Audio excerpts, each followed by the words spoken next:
Okay, students, we are learning about language and the brain.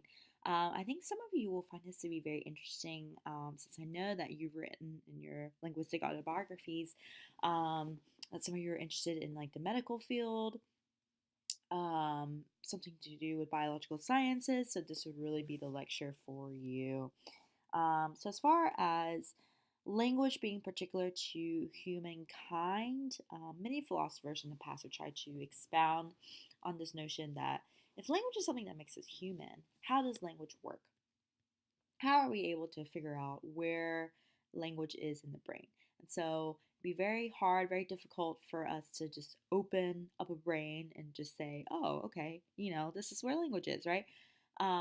It's more so that there are certain procedures and there's certain experiments that we could do, kind of like tests to test how language is in the brain. But as far as how language works, it's very hard because you actually need to use your brain in order to use language. So you can't just cut open a part of your brain and find out. So neurolinguistics is really the study of how language is represented in the brain, how we're able to figure out, what are how you use language, what that might mean as far as like how we understand things, what happens when people get into accidents, and they have some damage to the brain. Does that affect the kinds of languages that they use? So in your textbook, it mentions something about like the left brain and the right brain. And of course, most of this is kind of pseudoscience, right? Because like some people can be, they say the left brain is like very analytical. If you're very left brain, then that means that you're a mathematician or you're a scientist or you do really well with numbers. And if you're right brain, that means that you're very artistic and very imaginative and everything. But the real answer is that people could be a little bit of both, right? So it's not saying that you only rely on 50% of your brain or 50% of your brain determines your personality. It's more so that there's certain things that are localized or lateralized in your brain, which means that your brain has more of a dominance of certain things. So, for example, the left brain has a dominance for language. But that doesn't mean that if you aren't good at languages, that just doesn't mean that you're like half your brain is not working. That's not what it means at all. Um, so they tried to figure out, how did they know that language was localized in the left brain? So they did some testing, some dichotic testing, in which they would have some sort of recording, some input in your ear, and then you would do something with your right hand, or they had you do tasks. So you would like talk while you had things spoken into your left ear versus your right ear. And so this is how we know that the left hemisphere displays this dominance or this lateralization for verbal language. The right hemisphere actually has nonverbal, an advantage for nonverbal speech sounds. So um, I don't know if this is why when dogs, when they try to hear things, they try to like tilt um, one, one side of their face towards you. And so I think this is very similar. Um, but yeah, so don't forget that the left hemisphere kind of controls the right hand, and the right hemisphere controls the left hand.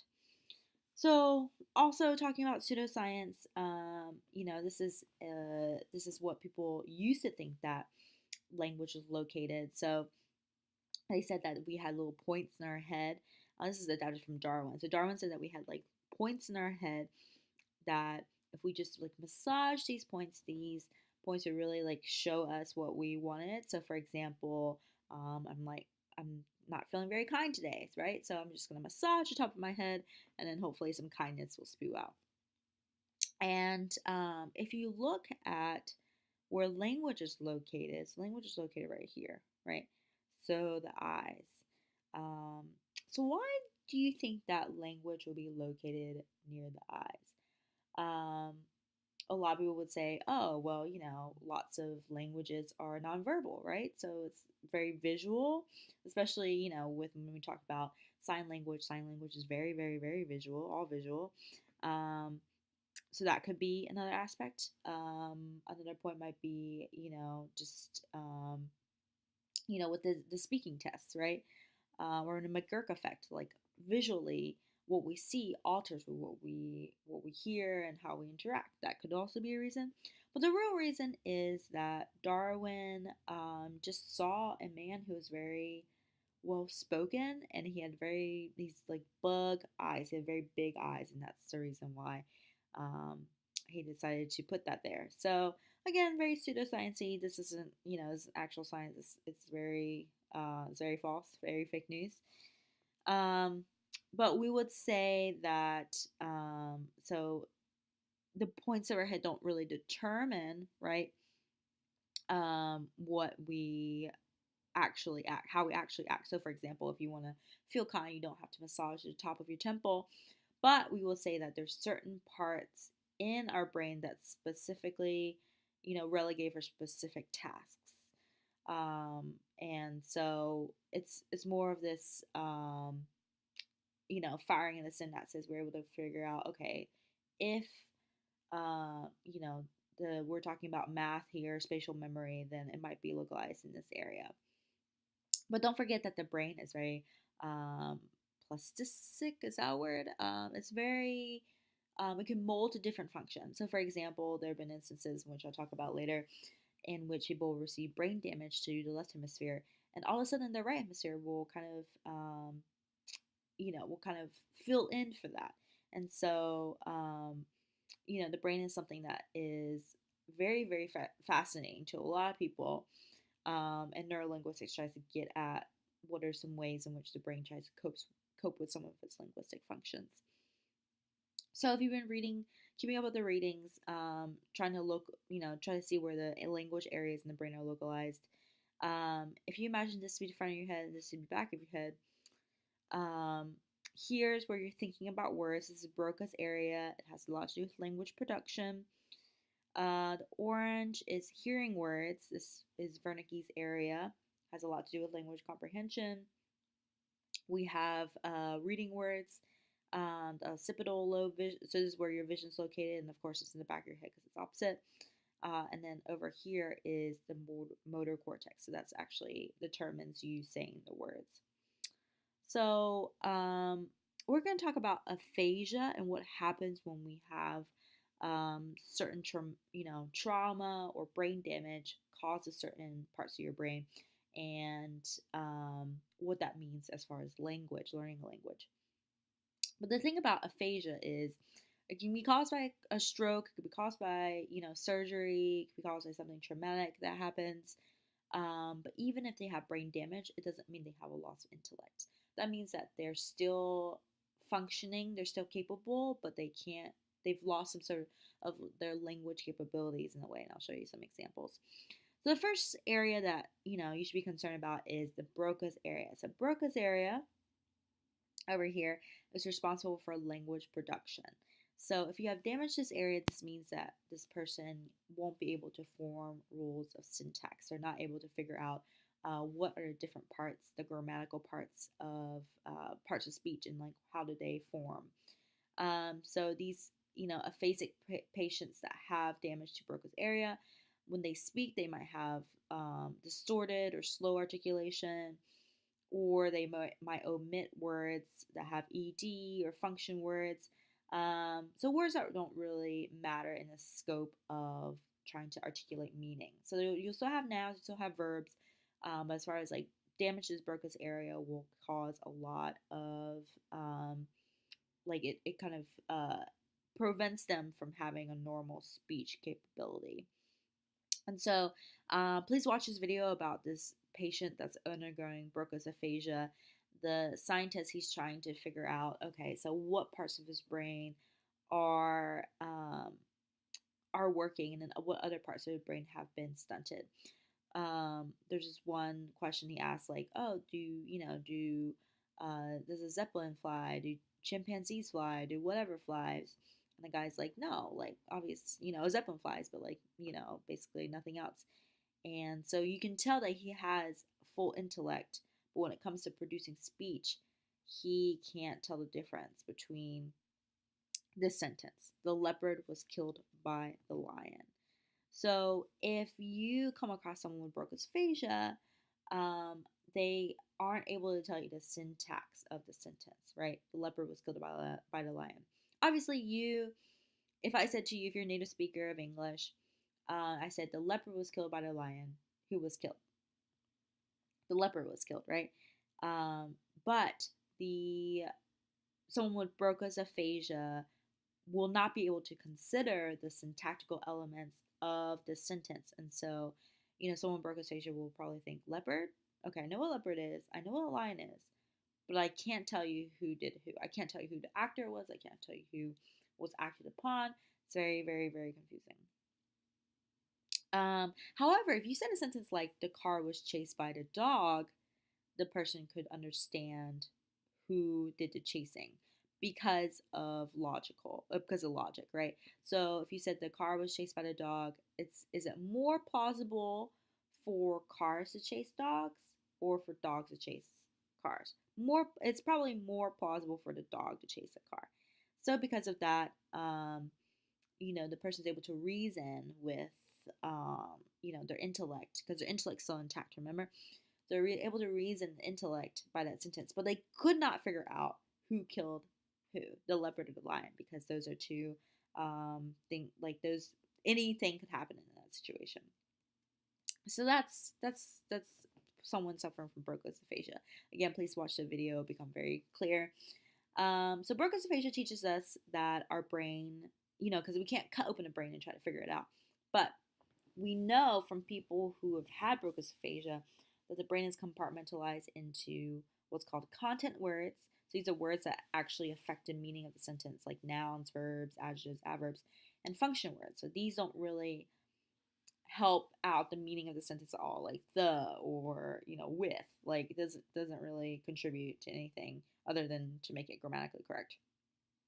Um, and so it says that in studying people with Broca's aphasia, they don't have this ability to have function words, so they have to rely on content words, which means that the brain separates them into different things, into different compartments.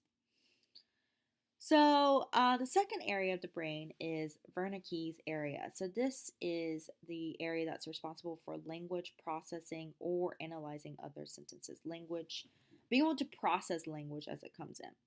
So Wernicke's aphasia, someone who might have this is the opposite of, it's not the opposite, but it's as far as like grammatically speaking, someone with Broca's aphasia is someone who can't get their words out right. So if you saw in the video, the guy he was trying to to say things, and he just looked very ashamed that he couldn't say what he wanted to say. Someone in Wernicke's area is quite different in that they say whatever they say is very fluid, but their meaning is kind of altered. So, for example, instead of saying glass, a person with Wernicke's aphasia might say window.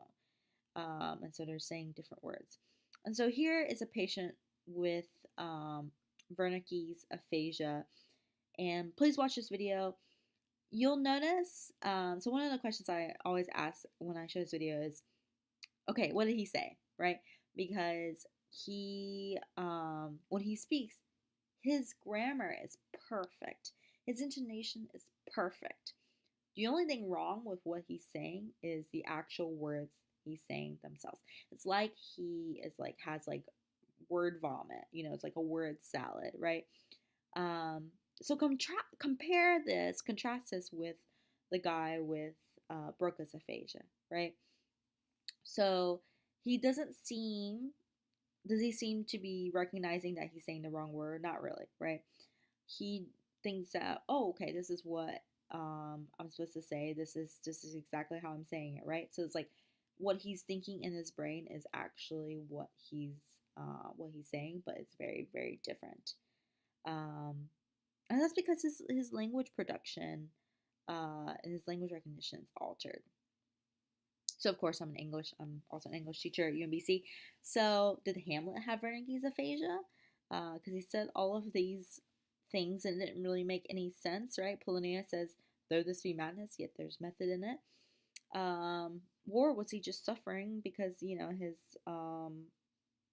father got killed by his uncle, dad? Um, so the part of the brain that ties these two together, that kind of like that helps with the articulation of speech, is the motor cortex. And this controls the movement of the muscles. And so I'll ask a question later about, what is it about learning language, but, not only are you learning a language when it comes to speaking, you're also learning how to control certain movements with your tongue or with your lips. So I read in a lot of your linguistic autobiographies that some of you, if you're learning Spanish as a second language, it's very hard for you to trill. It's very hard for me to trill because my muscle movement isn't conditioned for it, or I didn't grow up with this in my motor cortex, right? And so this is something that also controls for is also involved in language production. And then the fourth component, although there's many more, in language production, is the arcuate fasciculus. And so this is a bundle of nerve fibers that connect between Wernicke's area and Broca's area, and it kind of spreads information back and forth. So, what do we know about how language is stored in the brain from these aphasic patients? Well, if, for example, someone with Wernicke's aphasia, they have something like liberty, canary, abroad, large, short, tall. Instead, they will say, instead of liberty, they'll say freedom. Instead of canary, they'll say parrot. Abroad, overseas, large, long, short, small, tall, long. And so, what does it reveal about the words are likely to be stored in the brain is that they're very similar, right? So, when you learn a word, your brain stores it with other similar sounding words. And that seems pretty intuitive. Um, and so, when they have damage to the brain, it's like their word recognition is altered. It's kind of like if you went to the library and you're looking for a book, right? You're looking for a book on a particular topic and you're trying to get the book, but then you accidentally take a book 5 rows down, right? It's still in the same area, it's still in the same kind of general topic, but it's not the same word that you're trying to look for. Um, Also, other tests with aphasic patients. So, if the printed word is decide, they'll say decision, conceal, concealment, portray, portrait, bathe, bath, speak, discussion, remember, memory. So, not only do you also categorize words in your brain as something that's very similar, you also memorize other synonyms, but you also memorize collocations, which are like the past tense or the or nouns or or adjectives versions of the word itself. So when you are learning a word, you don't just learn a word itself, you also learn a cluster of words. We'll talk about tip of the tongue phenomenon, but this is this is kind of like a failure to retrieve a word from memory. Like, oh, I can't believe I forgot this word. This word's on the tip of my tongue, right? It's an extremely common phenomenon. Please know that this doesn't mean you have brain damage. This doesn't mean that you're aphasic at all. This is a very, very, very common phenomenon. So as far as linguistic competence goes, the slips of the tongue are the mistakes that prove that we have certain linguistic constructs that we have in our brain. So basically, how people, when they have brain damage, we can figure out, okay, so this is the area that's used in speech production. We know that because this guy has damage to that area and his speech production is not very good, right? On the other hand, when we have slips of the tongue, it doesn't mean that we have brain damage, but it tells us a lot about how speech is planned in advance or how we think about speech. So one of the examples that I like to use is one of my favorite shows, which is The Office. So Michael Scott is like one of the main characters. He plays like the boss, and he uses a lot of malapropisms, which is like a misuse of the word. And this has a lot to do with your linguistic competence. Doesn't mean you're dumb. It happens to a lot of people. It's when a speaker intends the meaning of the word, but they may have incorrect beliefs about this word. So he says Webster's dictionary defines wedding as the fusing of two metals with a hot torch. So he probably meant welding there, but it's like kind of like a haha funny moment of the show. They are in for a bitter surprise I'm not to be truffled with. They all have heart-ons for you. So I don't think this is totally a woman's suit. At the very least, it's bisexual. So he just doesn't. He has like poor competence when it comes to the meanings of words. Business is a doggy dog world, and I'm a shark who eats doggy dogs. So what does this say about what are some mistakes that people will say? It's like a slip of the tongue that that says something about speech. So, for example, if you are intending to say spicing from one's tape and you actually say spacing from one's tape, that's because you're anticipating the A from tape, so you say spacing. Same thing for MU values and you say MView values. You're anticipating what the sound's going to be and you're saying it in the beginning. Preservations are also very similar. It's when you substitute or add a sound, which has already been said before. So, for example, if I wanted to say pale sky and I said pale sky, that's because I'm taking the A and pale and saying it here, versus or the same as John praised the man and I actually said John praised the pan. That's because I'm preserving that P sound and praised.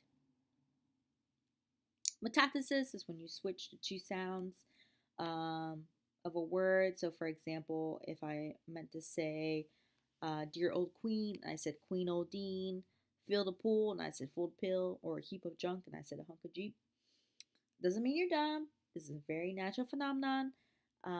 This is something that, because speech is always planned in advance, you are, it's normal for you to switch these sounds like this. It could also occur with morphemes. So, for example, if you meant to say a floor full of holes and you said a hole full of floors, a language learner needs, a language needer learns. I turned in a change of address. I changed in a turn of address. This is a very common occurrence because you're thinking ahead before you can even say it. You think so much faster than you can say things. But there's also phonotactic constraints on the sequences of sound. So, for example, if someone meant to say Freudian slip, but they said Freudian shrip, that could be something that I could say. But they probably wouldn't say Freudian srip, S-R-I-P.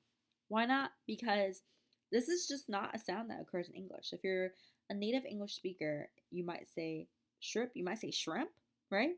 Freudian shrimp, Freudian shrimp, right? But you probably wouldn't say srip because this is not something you would say in your native language because, and so this is, when we talk about constraints, we talk about how language has different rules, and so this is like a rule. You would never say this. So additions or omissions, or for example, spick and span, spick and splan, you just added an extra L there. Chrysanthemum plants, you said chrysanthemum pants, right? So by imposing a structure of the speech signal, the speaker must think of it as a separable unit. So you have in your brain, you have, span, right? Spick and span, spick and splan, right? So this is something that's very different for you versus like chrysanthemum plants and pants. Pants and plants are like maybe they're located somewhere in your brain together, but I think it's most likely that this is a very common occurrence for you to omit or add in a sound.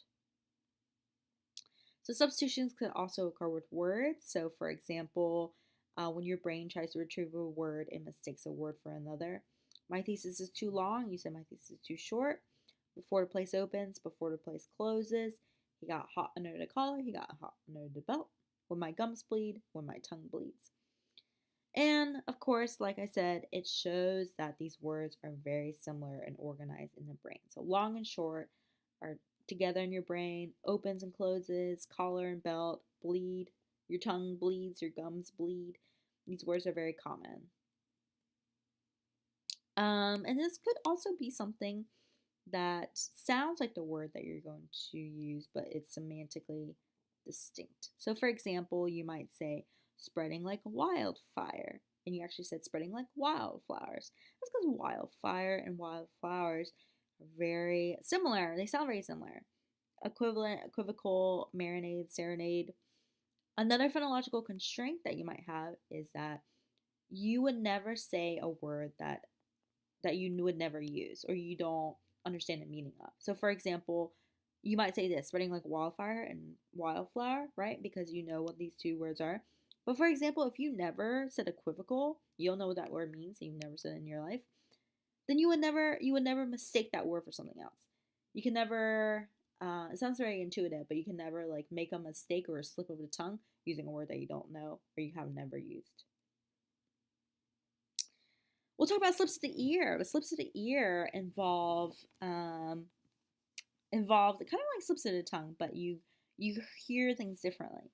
And doesn't mean that you have poor hearing, even though I have very poor hearing. Um, but this is something that has a lot to do with a number of factors, which we'll discuss later. But if someone says like super salad and you hear super salad, LMNOP, LMNOP. All intents and purposes. A lot of my students say that they have never, like, this is the first time they're hearing all intents and purposes as this way. Euthanasia, Alzheimer's, old timers, tiny dancer, Tony Danza, some others, a coconut Danish, a coconut Danish. And then, an internet meme that I thought was really funny. And my students like to send me memes, so if you find anything that's very relevant, please send it to me. So I was talking to my dad about Guardians of the Galaxy, and when I mentioned Chris Pratt, my dad sighs and says, I don't know how parents could be mean enough to name their child after a fried rodent. And I sat there really confused, and he just whispered, Chris Pratt. And now I'll never hear anything else. Classic dad joke, of course, but very relevant as far as slips of the ear. So a review of aphasia, a review of everything I just talked about, and to give you more examples. So again, aphasia is when you maybe have a stroke or you have some sort of surgery or something happens and the brain is damaged, but it doesn't mean that you have a loss of intellect. So again, Broca's aphasia was a guy who couldn't figure out, who killed who, the leopard or the lion. And so if you see his speech, it's very agrammatical. That means that it doesn't have proper syntax, right? So he says cookie, jar, fall, over, chair, water, empty, and he's trying to say overflow, right? But he can't get it out. That's just because he has problems with production. He knows what he wants to say, but he can't produce it. It's very hard for him to do that. And why? It's because Broca's area is so close to the motor cortex, right? And so all of your memories and when you think about like how you pronounce speech, imagine if you could not figure out how to articulate something. Like you just forgot how to say a certain word, right? Like overflow. You couldn't figure out how to articulate that with your mouth. That would be very strange, and that's how some people with Broca's aphasia feel.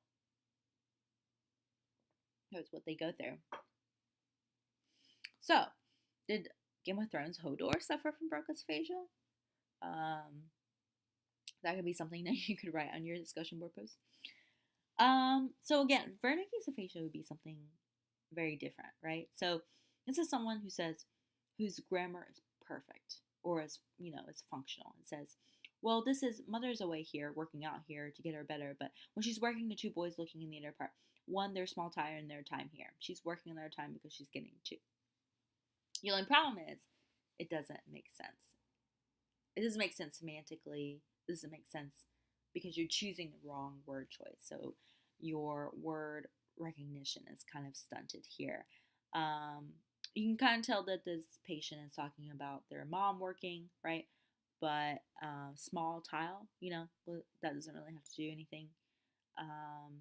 Looking, maybe they meant to say working or looking after or something like that. So it's very hard to figure out what a Wernicke's aphasic patient is saying.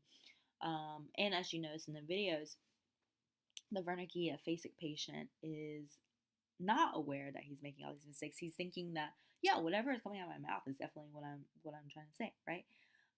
It's like as if I recorded this entire lecture and then I like replayed it and then I just like said nothing the entire time, which you might think I'm doing right now. But yeah, I think that it would be very striking for someone to hear their own voice kind of um, talking word salad. So, people with Wernicke's aphasia might use sentences like these. There is under a horse a new side saddle. In girls we see many happy days. I'll challenge a new bike. I surprise no new glamour. Is there 3 chairs in this room? Mike and Peter is happy. Bill and John likes hot dogs. Proliferate is a complete time about a word that is correct. Went came in before than it did before. Better than it did before. So, I mean, some of the sentences that, might be something that you might say regularly, like, is there 3 chairs in this room, right? Or Bill and John, they were both like hot dogs, right? Um, some of them might be, as far as like grammatically a little bit stunted. But this one, proliferate is a complete time by the word that is correct. Not really sure what that means, right? And so the speaker is able to talk fluently and has no trouble combining words and sentences, but seems to choose the wrong word or to quote unquote use made up words. So, signs of Wernicke's aphasia. So it's like if someone said, "Please pass me the shoe," right? And they really meant to say, "Please pass me the salt." Does the patient know that shoes go on feet and salt goes on dinner? Yes. He's highly intelligent. Is the patient aware that he is making a mistake? No. He can't always name things correctly, but that doesn't mean that he doesn't know who they are. He knows what to say, and he believes he is saying it correctly. Like I talked about the tip of tongue phenomenon, right? I have a picture of James Franco here because he's always on the tip of my tongue. Not literally, I wish literally, but he is, I can never remember his name. So let's test the tip of the tongues. We're venturing into psycholinguistics here. Okay, so hopefully I'm trying to elicit as an experiment the tip of the tongue phenomenon. So try to guess the answers to these.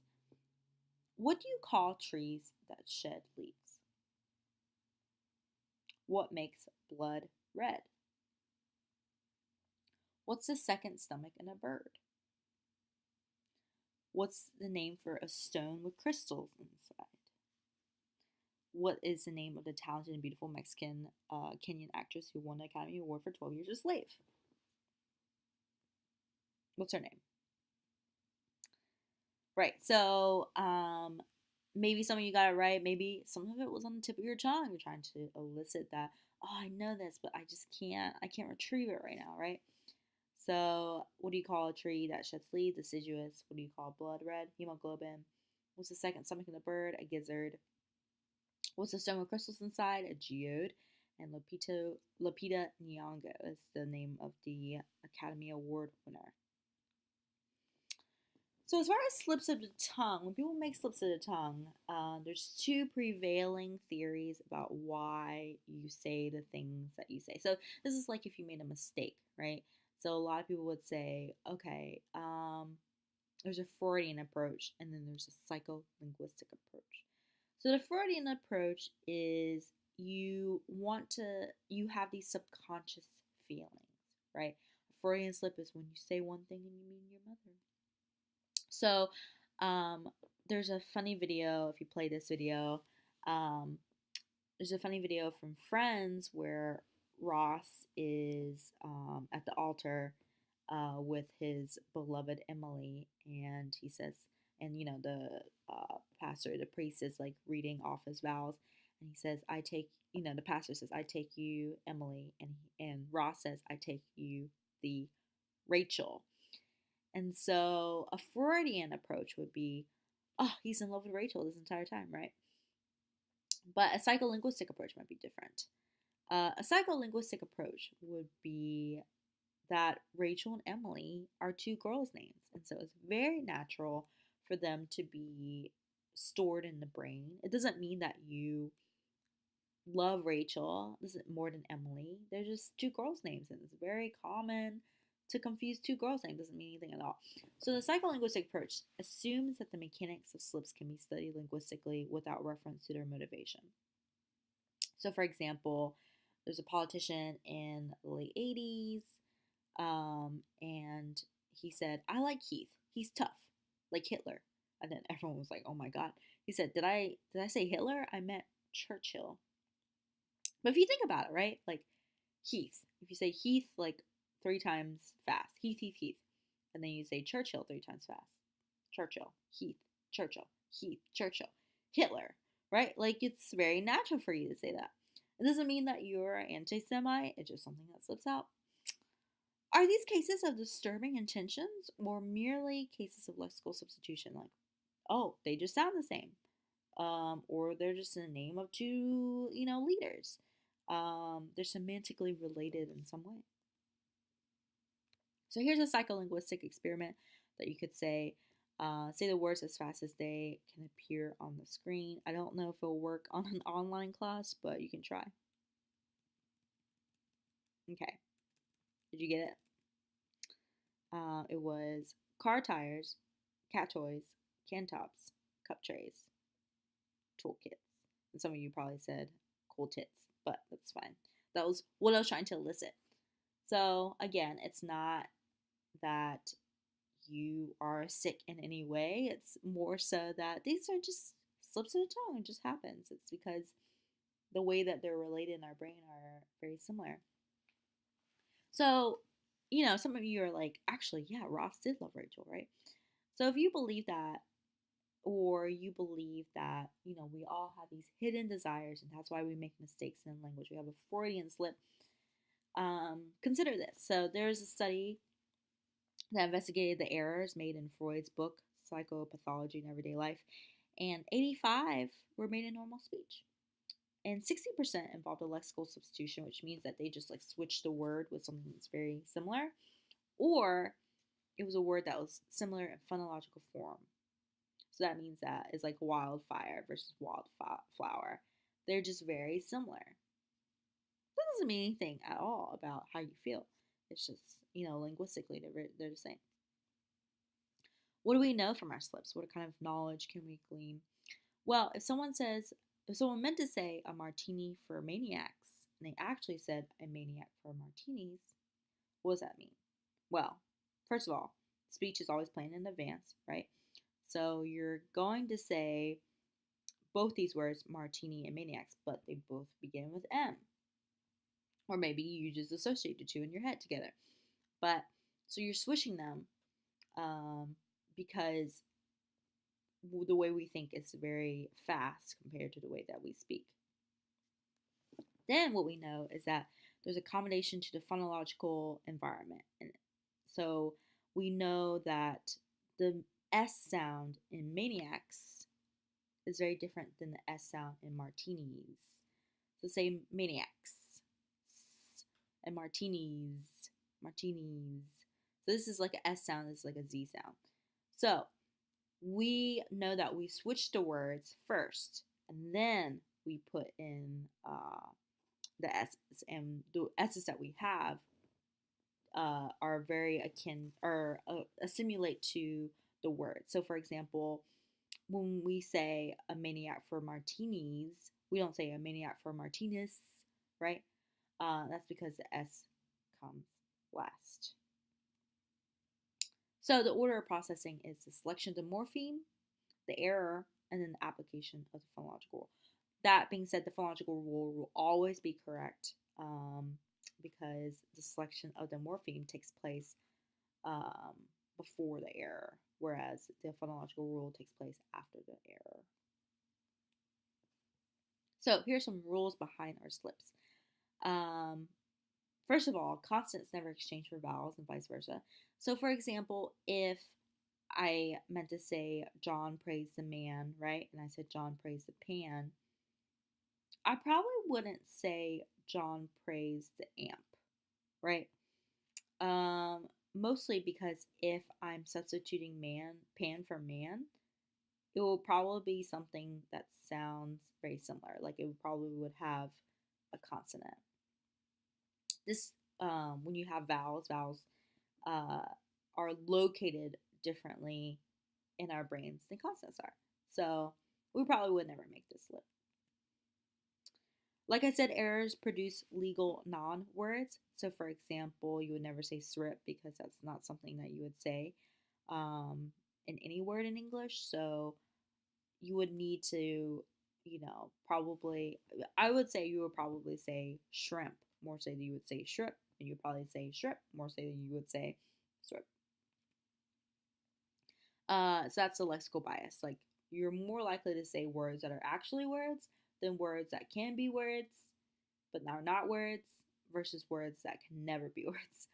Um, and then when you are making these slips, you're more likely to use the same grammatical category, the same parts of speech. So, for example, if I meant to say Chinese people keep a lot of food in the fridge, which is very true, I have a lot in my fridge right now, and I actually said Chinese keep a lot of people in the fridge. That doesn't mean that I think Chinese people are cannibals. It just means that, oh, I'm substituting people and food, right? I'm substituting these nouns because that's what I'm slipping here. I'm not replacing it with an adjective or an adverb. Psycholinguistic experiment. Okay, so tell me the object that you see on the screen. So don't read the word, just tell me the object that you see on the screen. So what is this? And what is this? Okay, so for the most part, I think most of you would say this is a couch. And then this is a sofa, right? But the problem is this isn't a couch, it's a coach. And this isn't a sofa, it's a soda. But the words on the screen themselves interact with your brain to change and alter your meaning. So, for example, if I just showed you this picture without the words there, you would say, half of you would say this is a couch, and half of you would say it's a sofa, and maybe some people would say, like, oh, it's a love seat or something like that, right?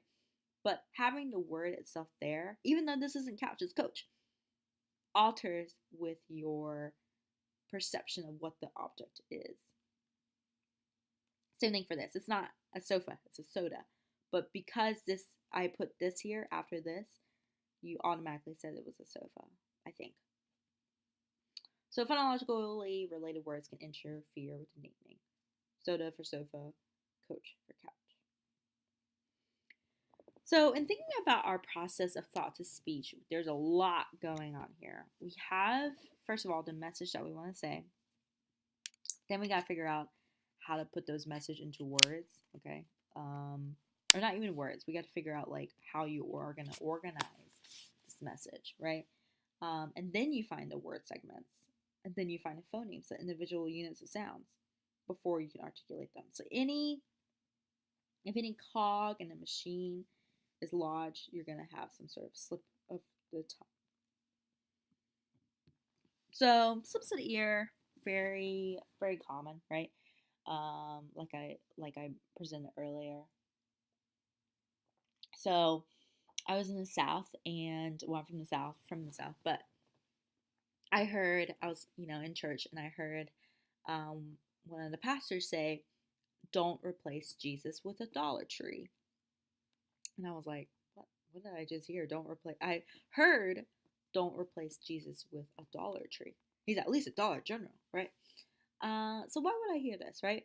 It could be that I just, wasn't paying attention. It could also be the accent, right? So, like, for example, in the South, you say a Dollar Tree, right? For a Dollar Tree. So that's what I heard, right?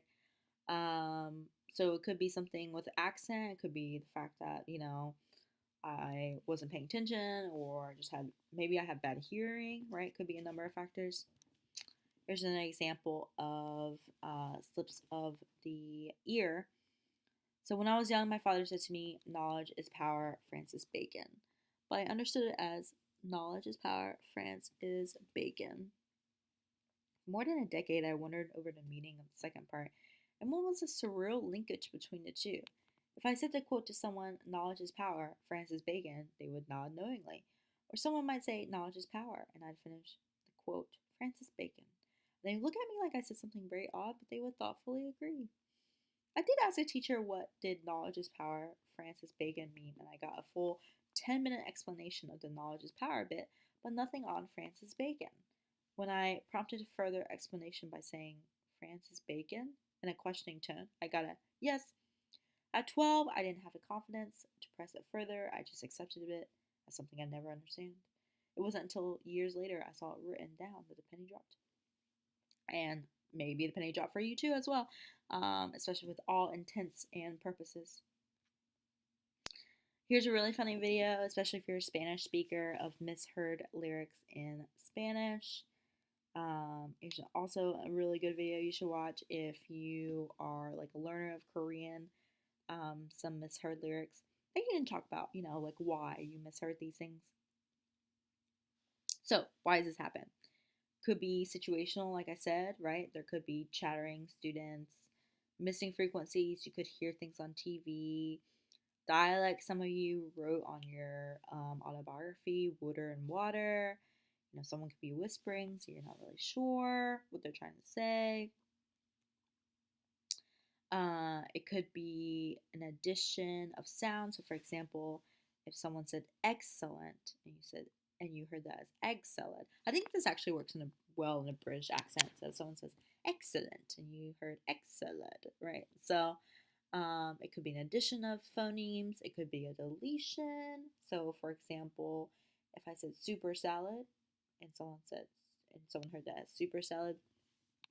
So, for example, I spent 2 months ago in France, and I was staying with a French speaker who had learned English in England, and he, the entire time I was with an American, so we were like, oh, do we do this? Do we do that? Right? And he said, what is do we? And I was like, what? He said, no, what's do we? And I was like, oh, that's do and we, not do we, right? But that's the way that Americans speak and the way that any native speaker of any language speaks is very fast. So we're always deleting those pauses in between our words. Spreading, so some sounds could go on to the next morpheme. So for example, if I said box song, and that could be box song, right? Because one of the sounds goes into the other. It could be shifting, ghost art, right? So one sound belongs to one phoneme or morpheme, and the other belongs to the other one. It could be, something happening phonetically. So, for example, Purple Haze by Jimi Hendrix, he says, excuse me while I kiss the sky, and what's perceived as excuse me while I kiss the sky, right? But if you look at it phonetically, so the sky, right? What's the difference between K and G? They both have the same manner of articulation and place of articulation, but one is voiced and the other one's voiceless, right? So this one's voiceless, this one's voiced, and that could happen. That could tell you a lot about why people pronounce things differently. Another song is Africa by Toto. So I always thought it was I miss the rains down in Africa, but it's actually I bless the rains down in Africa. But the same thing's happening here, right? So you have, the same manner of articulation. They're both bilabial consonants, but one of them is, one of them is bilabial, and the other one is, a nasal. So, this could be something that could alter with how things are perceived. And then the next part of my lecture, we'll talk about the bilingual brain. So, I know that most of you are bilingual or you are learning a language, and I think at UMBC you actually have to learn an additional foreign language as part of your requirements. But the thing about learning a language is that it inextricably changes the nation of your brain. The structure of the human brain is altered by the experience of learning, acquiring a second language, third language, fourth language. When you acquire language, it alters your brain. And so that could be something that's very scary to think about. So this might be true for some of you. If you learn two languages separately, so if you learn, for example, English as your native language, and then you grew up, and then you took classes in Spanish, where would those languages be represented in your brain? Would they be together? Would they be apart? So there was a study in which they linguists, cognitive linguists, they took a group of early bilinguals. So, for example, those who learned the language before they're 8, and then they took a group that were late bilinguals. So they learned the language after they were 20 years old, and so they had a task. The task was to imagine describing a scenario in one language versus another, and then they use MRI scans to figure out where the brain activity was during that task. So here's what they found. So don't forget that this right thing, because of the MRI machine, the right is actually your left brain. So here we see that your native language, English, is in red, and you're learning French as a second language. So in your brain, these are very separate, right? You can see how separate these are. And you can see this for the other participants as well. So their native language is in red. So this one, English, French, Korean, English, English, Korean, Japanese, English, Spanish, English, English, German. And this could be something to where, it could be that this person learned English and French. They're both represented in the brain. So they, when they think in their brains, oh, let me think in this sentence in this language versus this sentence in French. Versus like this person, might think Korean is very, very different from their English, right? Whereas this person might think it's the same. That could be true. I once had a friend whose name was Martha, and she was a native English speaker, but she spoke Spanish as her second language. And Martha is like, kind of like a really shy person in general, kind of, very introverted, doesn't really say much, right? But in Spanish, she's like very feisty. Like she's like very, extroverted. She's very friendly. She's very, she's like Marta. She's like she, becomes a different person. So I always thought that that was kind of like her. Like when these languages are representing your brain, it's kind of like you have two different personalities. But would these different areas in your brain? So we saw that if they, kind of learned it later in life, right? Um, then the two languages would be separate. But what if you learned it at the same time or earlier in life? Does it matter when you learn your language as far as like where it's represented in your brain? So here's an early bilingual brain. And you can see that the native language is Turkish, which is in red, and the native so yeah, they're Turkish English bilingual. They have two people spoke to them in two different languages. So you can see Turkish in red, yellow is English, and there's this common center of mass here, which is in orange. And you can say, oh, okay, well, you know, they overlap. So this person can kind of just like code switch back and forth very easily between the two languages. Does bilingualism affect Broca's area or Wernicke's area? So with Broca's area, early bilinguals have the same patterns of activation in both languages. But for later bilinguals, the L2 shows, that's the second language, shows more scattered activation, slightly different areas. And the Wernicke's area is the same for both. So why do you think the Broca's area is different for later bilinguals? There are many different theories, but I would say that, remember, Broca's area is responsible for the motor cortex, so the way that your muscles form, right? So these early bilinguals, they've already spoken two languages, very confidently. So they're forming those muscles when they're early. Whereas the late muscles, the later bilinguals, it's hard for you to form muscles. Like it's hard for you to trill in Spanish or to use the uvular R in French, right? Or to say certain sounds or understand different tones in Chinese, right? It's very hard for you to do that, the late bilingual, because you're just not used to forming the muscles in that area. So that's why I think it's different, although it could be for another reason. And then my last question before we get to discussion questions is, what if you were adopted?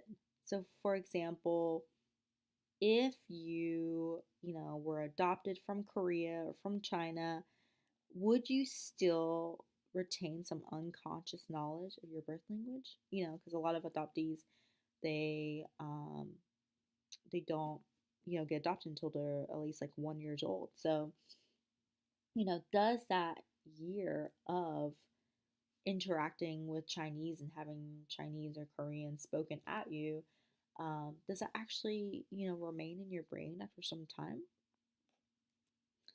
So there's new research that says that yes, actually.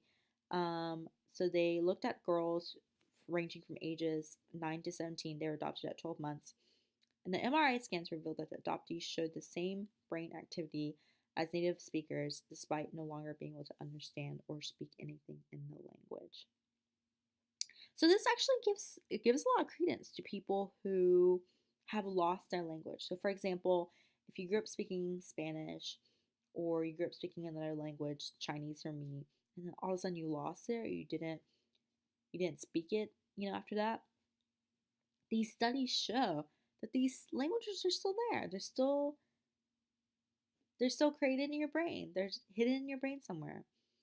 And a lot of my students say that when the adopted ones, they would say, no, I only speak English, like I don't understand any Korean. But if they were to take a Korean class, they would do so much better than their peers, because learning a language, even when you're a baby, even when you're adopted after you've only spent a year in your birth country, being bilingual, the process of learning a language alters your brain inextricably. So here's some discussion questions for today. So discuss a time when you had slips of the tongue or of the ear. Why did this happen? Provide reasoning from both a Freudian perspective and a linguistic perspective. Which one do you align with and why? So don't forget, the Freudian perspective is that there's some unconscious feeling that you have about it. So like, oh, the reason why you said Hitler is because you're anti-Semite, or the reason why Ross said Rachel instead of Emily is because he just loves, deep down in his heart, that he loves Rachel.